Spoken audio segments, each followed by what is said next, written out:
This is the second lecture of Chapter 7. It's Exercise and Nutrition. It's just a very brief overview.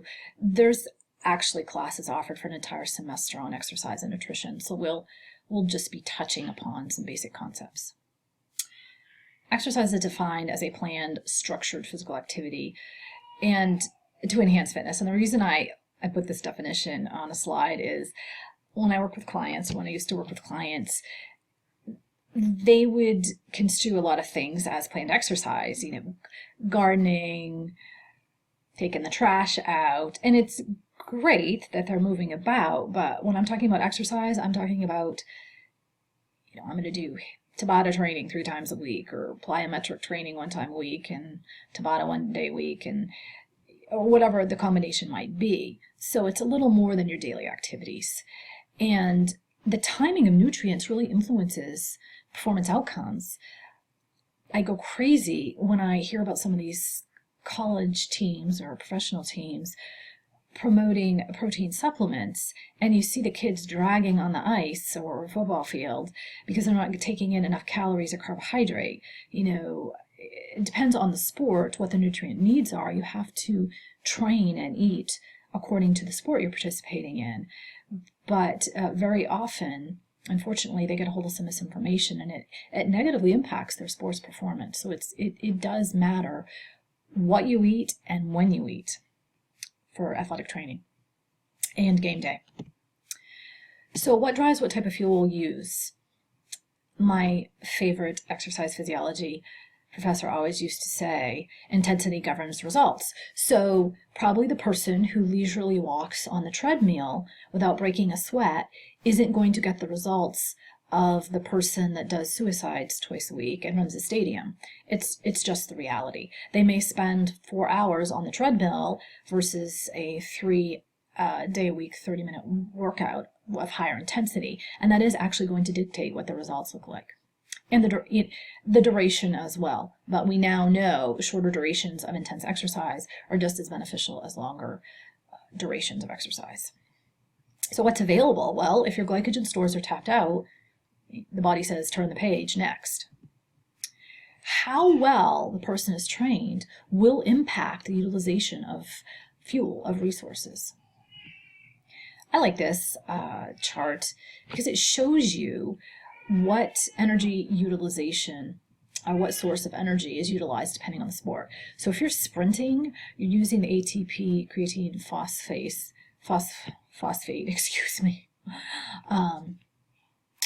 a source, and it doesn't last very long. If you're sprinting a bit longer, you can see you start to tap into carbohydrate as a source of fuel.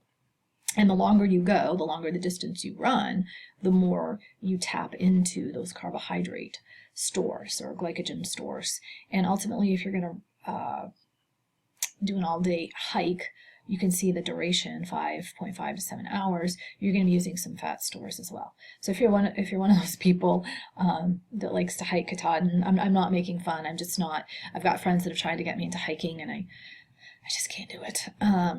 But they liked, and I had a graduate student that always liked to hike Katahdin, and I couldn't get into it. So, again, depending on what type of activity you're performing for how long will dictate what fuel source you're using. So for aerobic metabolism, we're talking about a heart rate of up to 65%. You primarily are using fat and carbohydrate, and I kind of just illustrated that. You need oxygen to function.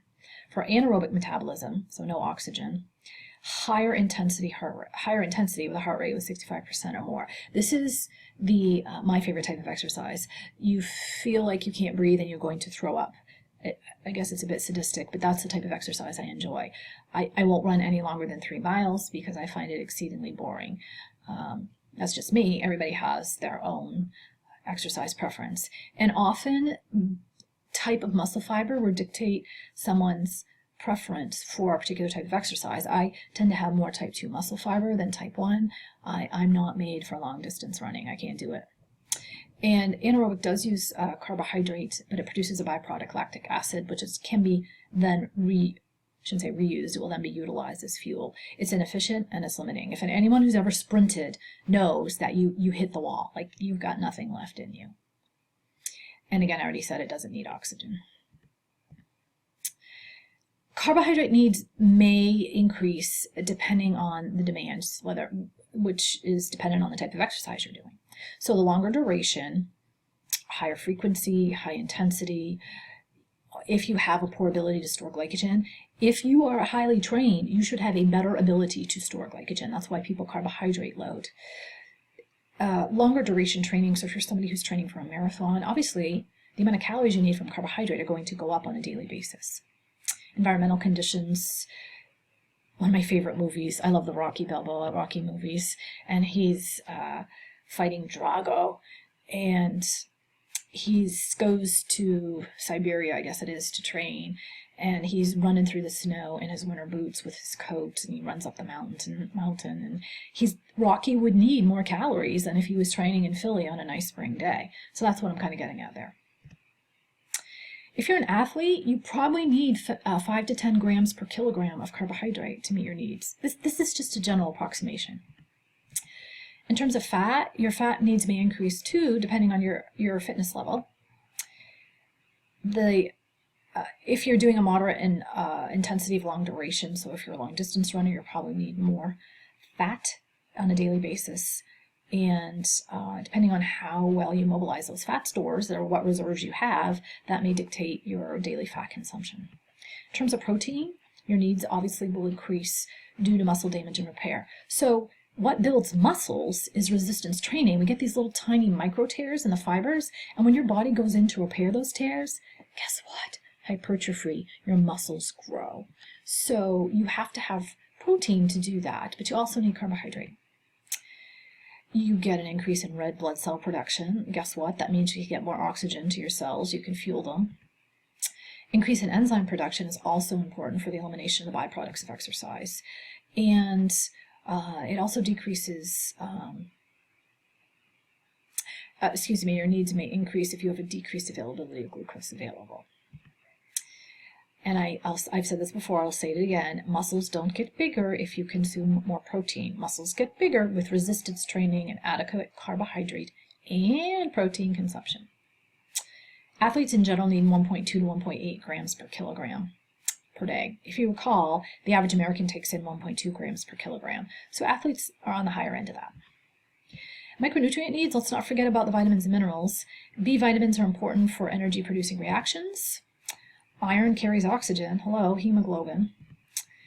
Vitamin E is an antioxidant, which will repair damaged tissue. Believe it or not, you cause your body you create oxidative stress when you exercise.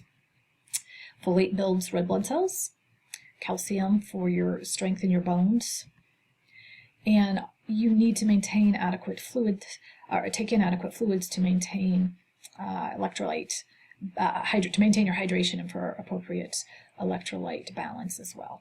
Nerve impulses, muscle contraction. So athletes and chronic exercisers may need more of these micronutrients. I think we don't talk about these very often. We usually focus on the macronutrients when it comes to exercise. In terms of muscle function, exercise causes an increase in epinephrine, cortisol, and growth hormone. I mentioned that growth hormone will actually cause an increase in skeletal tissue.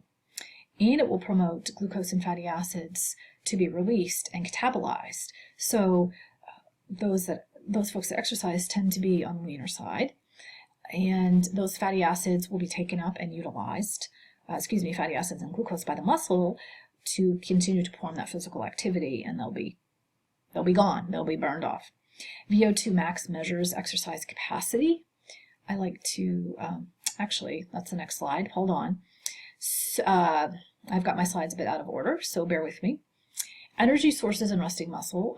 Skeletal muscle accounts for only 20 to 25% of the body's energy use.